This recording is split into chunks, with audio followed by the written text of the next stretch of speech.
kenapa banyak kasus perempuan begitu dan anak hari ini yang memang kerangka berpikirnya perempuan itu dipandangnya lemah. Nah, bicara soal keadilan, ya gue sangat sepakat kalau memang ini harus dikuliti dan dibahas. Norma sosial harus menempatkan sebagai pihak yang selain menjaga kehormatan juga memang bisa berkarir.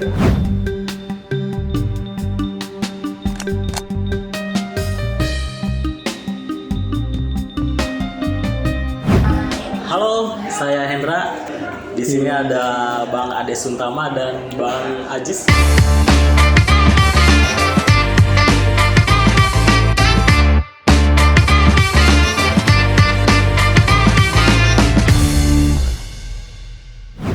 Bang Ade sendiri, gimana kabarnya Bang? Alhamdulillah sehat. Jadi sekarang kegiatannya apa nih Bang? Kegiatannya masih menjadi pegiat sosial, begitu, pengabdian di masyarakat, begitu.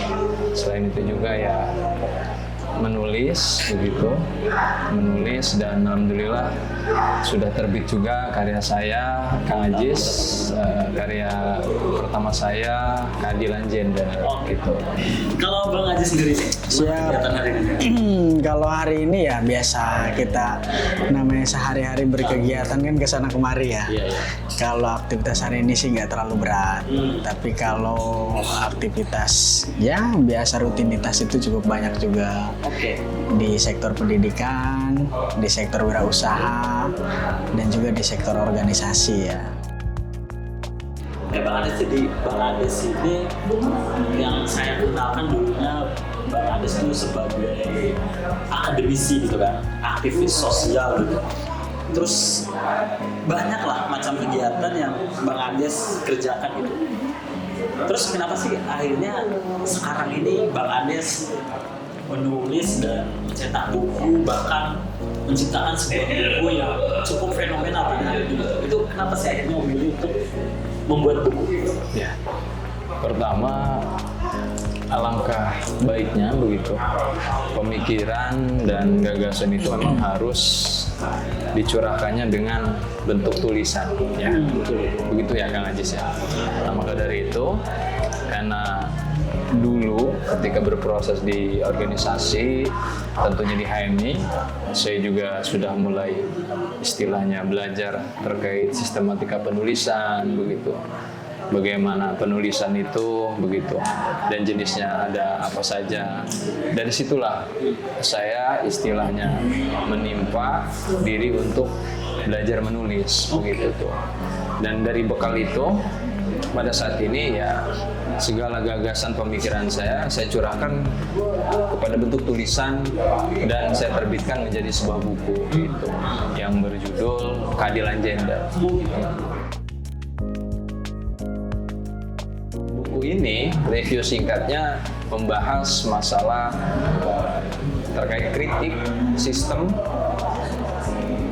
terkait bidang pendidikan, sosial, hukum, sampai dunia kerja, begitu. Itu. Jadi kira-kira itulah review untuk pembukanya. Gitu. Maka dari itu sampai sejauh mana begitu kan Keadilan Gender ini khususnya di Kota Serang, Kang Ajis, dan saya juga di Kabupaten Serang. Keadilan Gender ini sudah sampai mana begitu perkembangan aksi nyatanya lah begitu, berbicara tentang ketidaksetaraan begitu ya terkait tentang gender begitu, baik laki-laki ataupun perempuan. Karena memang saya kira yang membahas terkait kesetaraan gender ini hanya perempuan. Nah, maka dari itu saya konsen sebagai laki-laki begitu untuk mencurahkan menjadi penggerak begitu aktivis gender. Makanya saya berbicara Banten dalam bayang-bayang kekerasan seksual itu berat itu. Bang, cepet dulu Bang. Ya. Kayaknya kalau kita mendengarkan dari awal sampai akhir kayak panjang banget Bang. Iya. 3 hari nggak selesai ya. 3 hari. Sekarang kita beranjak ke Bang. Review buku soalnya kan. Saya lihat dari beberapa informasi gitu Bang Aziz ya. Siap. Di informasi Google maupun sumber manapun gitu. Saya sempat melihat bahwa ada proyek buku juga dari Bang Oke, Aziz. siap. Bahwasanya ada satu buku yang sedang ditulis. Nah itu sampai hari ini juga masih proses penggarapan itu. Nah itu boleh dijelaskan nggak itu bukunya, judulnya apa, tentang apa, Siap. apa yang dibahas dalam buku itu? Iya, kalau tadi Bang Ades bicara soal ketika kita memiliki gagasan perlu dituangkan dalam tulisan, Iya. saya juga nggak jauh beda rupanya dengan Bang Ades ya, hampir senada, sama halnya seperti itu. Ada yang dituangkan langsung kepada aksi nyata di lapangan, ada juga kan yang dituangkan dalam sebuah tulisan. Nah, secara kebetulan beberapa waktu lalu saya juga menggarap tulisan tentang sarjana dan politik, sarjana Islam dan politik. Sarjana Islam. Betul. Ini berkaitan dengan agama berarti ya? Oh betul enggak. Jadi begini, apa namanya? Karena kita ini kan beraktivitas dalam organisasi dan secara kebetulan saya mengikuti organisasi politik di partai politik, lalu juga saya kuliah waktu itu S1-nya di Sarjana Pendidikan Islam. Jadi saya komparasikan tentang perjalanan kehidupan saya itu. Jadi politik dan sarjana pendidikan Islam. Nah, kenapa kemudian harus dituangkan dalam tulisan? Kalau tadi Bro Andra bicara begitulah kira-kira begitu ya. Nah karena ya gue lah ya, kita sebenarnya lebih santai gitu. Gue agak tertarik begitu dengan sarjana pendidikan Islam yang masuk ke dalam dunia politik. Karena kan yang biasa kita ketahui ya Bang Ades ya, di dunia politik itu nggak jauh daripada orang-orang yang notabene adalah sarjana hukum, kepemerintahan, lalu juga yang wirausaha gitu kan, pengusaha lah yang katakan punya komoditi finansialnya mencukupi gitu kan. Nah, ketika gua terlibat dalam dunia politik, masuk ke dalam dunia politik, terlebih di partai politik, kok sepertinya memang ada ketertarikan gitu loh. Karena kenapa? Ya kalau memang kita kuliti dalam dunia politik itu kan bukan bicara soal aspek hukum, aspek kewirausahaan, aspek lain-lain sebagainya, tapi aspek dunia pendidikan, aspek keagamaan juga termasuk dalam dunia politik itu. Makanya enggak jauh beda. Berarti semuanya terhubung gitu. Oh iya, betul. Jadi secara general di politik itu ada memang. Nah, makanya kenapa kemudian saya tuliskan dalam buku itu adalah politik dan sarjana Islam. Itu judul bukunya apa, Pak? Politik dan sarjana Politik Islam. dan sarjana Islam. Betul. Nah, dalam tulisan itu beberapa bab dijelaskan bahwa ketika sarjana Islam ini masuk ke dalam dunia politik tentu ada corak yang berbeda. Apa corak yang berbeda itu? Dia memiliki kapasiti yang berbeda tentunya dari lulusan atau jebolan lokus-lokus tersendiri. Misal di sarjana hukum dia akan bicaranya persoalan hukum, sekalipun memang bisa bicara yang lain, tapi lebih terfokusnya dalam persoalan hukum ataupun usaha yang jebolan dari usaha atau pemerintahan. Nah, kalau orang yang sarjana Islam, saya menggambarkan bahwa dia yang paling penting punya pemahaman keislaman dan keindonesiaannya terlebih dahulu. Dan itu bisa masuk ke Oh iya dong, betul. politik tadi gitu ya. Nah, karena dalam Islam kan diatur juga tentang siasah bagaimana gitu kan, secara fikihnya seperti apa dan berpolitik juga bagaimana. Nah, itu poin-poin yang dicantumkan. Yang intinya kalau sarjana Islam masuk dalam dunia politik secara tidak langsung dia sudah memiliki dasar pemahaman tentang Al-Qur'an dan hadisnya gitu kira-kira, Bro Andra. Nah, untuk buku yang sedang digarap ini, kira-kira itu butuh waktu berapa lama untuk mencatat dari A sampai Z itu? Siap. Kebetulan memang gagasannya sudah lama, terangkumnya sudah lama. Ya sama halnya seperti Bang Ades lah. Kita sering tukar pikiran mungkin gitu tentang tulisan, tentang gagasan gitu. Kalau Bang Ades hari ini lagi fokus dalam keadilan gender gitu kan. Nah, saya lagi fokus dalam dunia politiknya, misalkan mengkuliti tentang persoalan politik. Ya relatif sebetulnya kalau soal waktu itu, tergantung bagaimana keinginan kitanya gitu loh. Gua sepakat sih Bang dengan waktu yang cukup lama untuk menghasilkan karya tadi. Betul. Karena emang gitu bang, ketika kita menciptakan suatu karya, karena kan gua basicnya produksi film juga kan, Betul. produksi film, video visual dan lainnya gitu. Semakin lama proses kreatif itu dikerjakan, itu semakin banyak apa tuh nilai-nilai kreatif yang masuk. Ya, inspirasi lah ya. Iya, inspirasi sehingga akhirnya bisa dituangkan lebih luas lagi dalam karya kreatif itu gitu Bang. Nah kalau pandangan Bang Ades sendiri nih, untuk buku yang sudah digarap oleh Bang Ades, bukunya tadi apa judulnya Bang? Keadilan gender. Keadilan gender ya. Nah itu gimana tuh?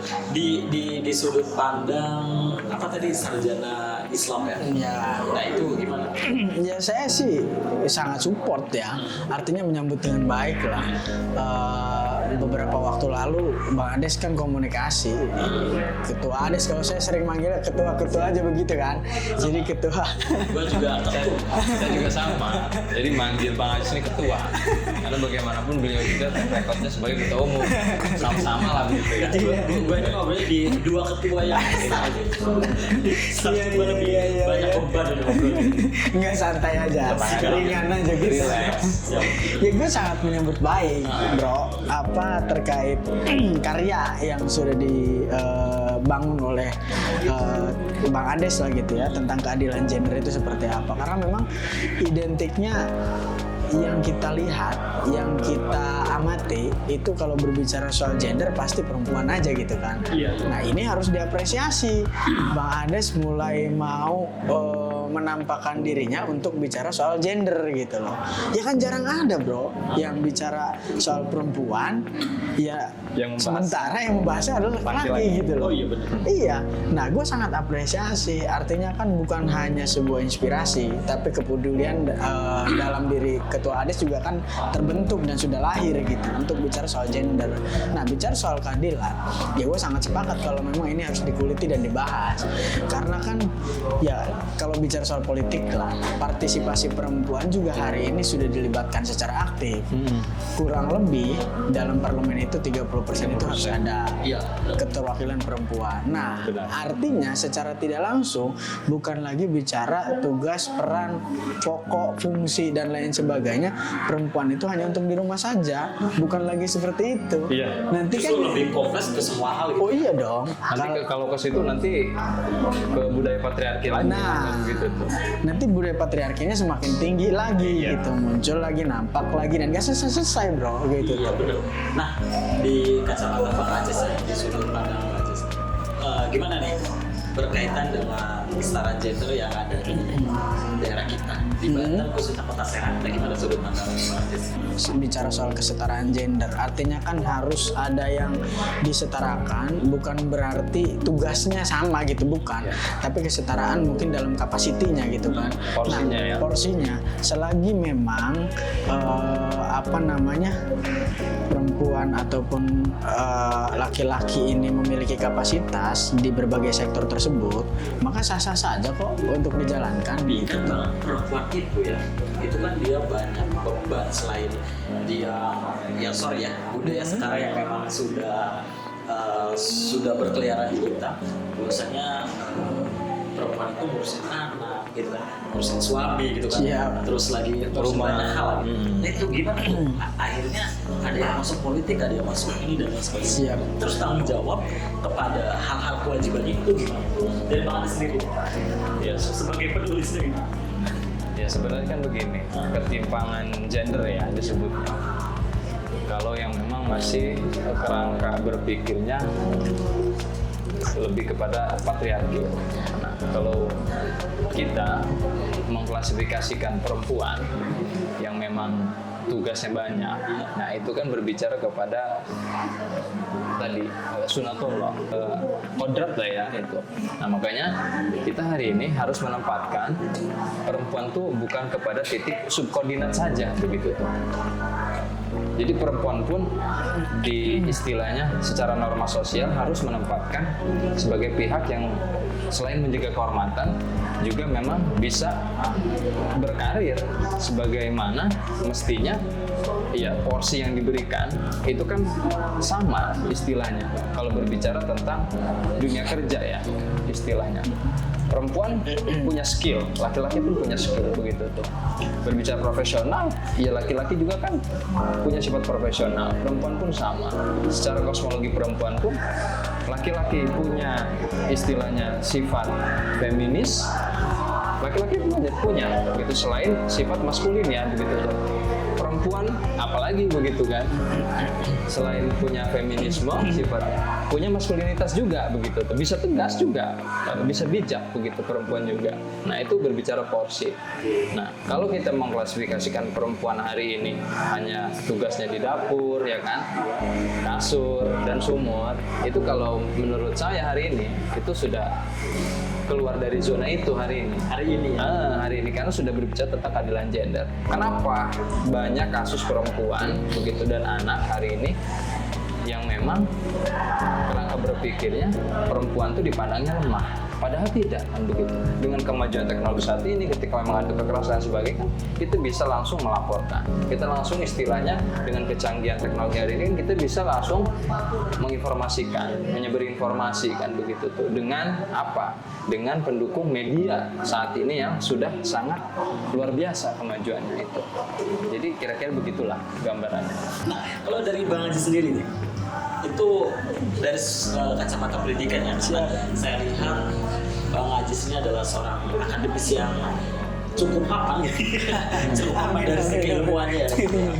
Itu dari sudut pandang pendidikan setara gender itu gimana Bang? Karena yang kita lihat sekarang tuh banyak perempuan yang berkarir, banyak perempuan yang berpendidikan tinggi. Nah, itu di kacamata sudut pandang Bang Haji gimana itu? Ya saya nggak mempersoalkan persoalan itu ya. Justru memang harusnya sebagai laki-laki kita gitu kan, ketika memang melihat giroh dan semangat perempuan dalam berpendidikan itu tinggi, kita harus lebih terpacu dalam aspek pendidikan. Toh perempuan saja yang katakan tugas dan tanggung jawab sebagai seorang istri lah, katakan begitu ya. Ini sudah cukup besar dan ada yang mengatakan sudah cukup berat. Mereka masih sanggup untuk berpendidikan lanjut dan lain sebagainya. Masa kita sebagai laki-laki yang notabene ar-rijalu qawwamun 'alan nisa, kira-kira begitu ya. Yang sebagai seorang pemimpin laki-laki itu kita tidak mau menangani atau menyambut pendidikan itu secara dengan maksimal gitu. Artinya kan sah-sah saja perempuan juga mau berpendidikan lanjut, apalagi laki-laki, dan yang terpenting adalah laki-laki harus bisa mengimbangi proses perempuan tersendiri bagaimana gitu. Sehingga tidak ada istilah masa gua kalah dengan perempuan dan lain sebagainya gitu. Nah itu dijadikan motivasi aja gitu supaya memang dia juga bisa, masa gua nggak bisa sih gitu. Nah, istilah seru nih, menarik nih soalnya istilah ar-rijal qawwamun 'alan nisa. Kalau misalkan nisa itu kan perempuannya, kalau misalkan perempuan itu sudah setara, qawwam itu kan kekuatan kan ya, lebih kuat gitu kan. Laki-laki lebih kuat daripada perempuan. Kalau perempuan sudah setara, itu gimana konsep ar-rijal qawwamun 'alan nisa? Berarti kan setara, nggak ada yang kuat.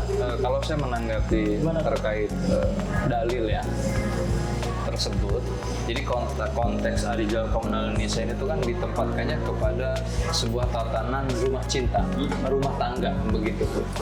Nah, jadi tetap di secara administrasi di Dukcapil juga kan untuk kepala keluarganya adalah laki-laki begitu tuh.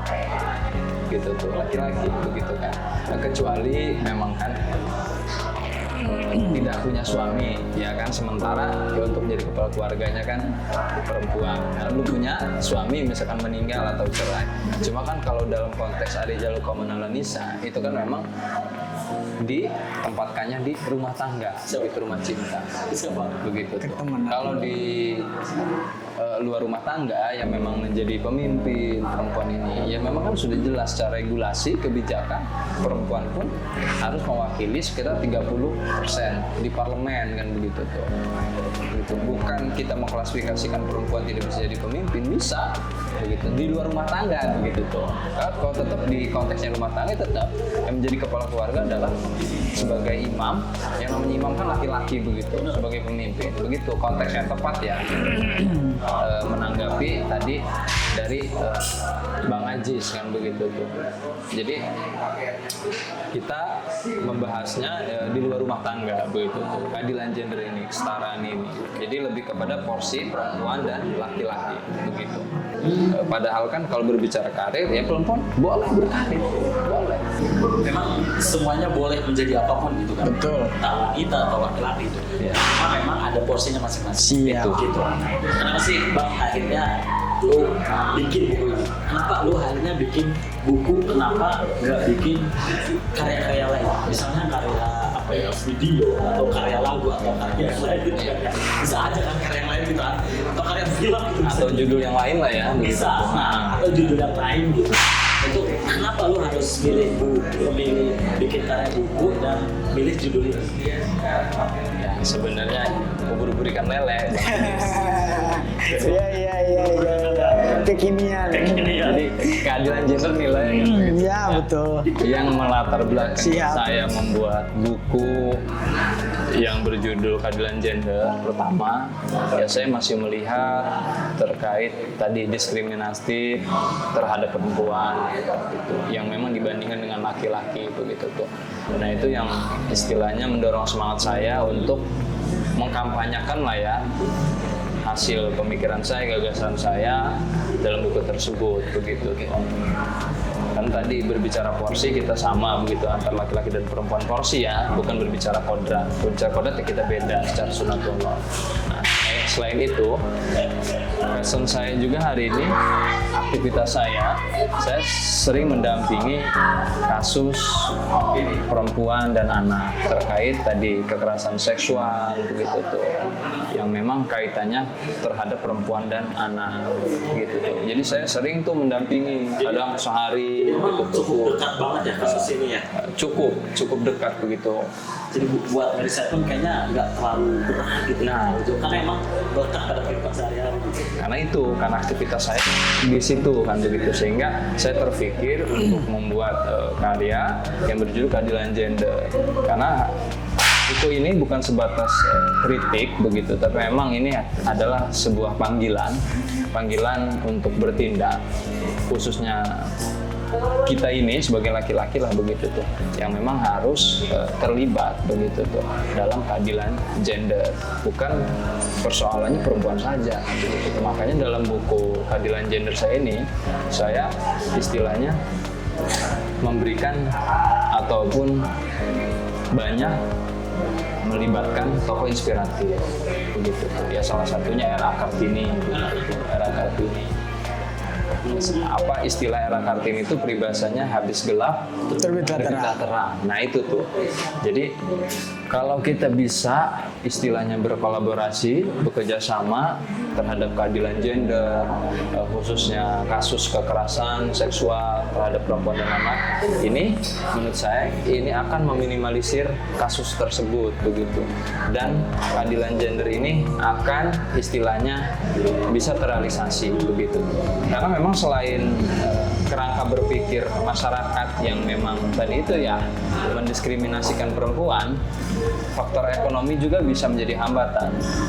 Apa salah satunya korban yang enggan melaporkan misalkan kalau bicara kasus karena tadi Gara-gara setara gender itu. iya, karena tadi perempuan dipandangnya lemah, padahal tidak begitu. Perempuan pun sama kayak laki-laki, punya skill, punya sifat profesional, punya sifat maskulinitas begitu. Bahkan kasus kejahatan juga itu cukup banyak di perempuan ya. Banyak. Apalagi yang pelecehan seksual gitu ya. Nah itu, yang konteksnya seks saja itu pasti arahnya kan perempuan gitu. Dan pelakunya kan laki-laki ya begitu. Karena maka dari itu kita yang hari ini tersadarkan begitu. Kok jadi mendiskriminasi laki-laki ya? Kan tidak mendiskriminasi dalam arti ya kita kan sebuah bentuk panggilan keadilan gender ini. Maka dari itu kan ya kesadaran gender ini ya bagaimanapun harus menuntut kebijakan begitu yang lebih adil lah ya. Karena kesadaran gender itu bukan hanya perempuan saja begitu, karena tentang keadilan bagi semua orang, semua kemanusiaan. Nah, kemanusiaan ini kan ada dua saja, laki-laki dan perempuan. Itu kira-kira. Yang X itu berarti ini. Oh enggak itu, Batal ya? enggak. Kalau X itu kita nggak bahas. Itu. Oke. Gender X lah ya nggak bahas Iya. itu. Oh, menarik banget ya. Ini panjang lebar. Padahal saya tuh nanya cuma satu paragraf, Bang. Dijawabnya satu buku. Tapi emang saya lihat buku secara gender ini emang cukup kompleks dan sepertinya teman-teman kalau cuma ngelihat obrolan ini kayaknya kurang lengkap gitu ya. Kurang apa ya? Kurang melekat gitu dari pembahasannya. Dan mungkin teman-teman harus baca gitu ya buku ini. Buku yang sudah dimuat dan sudah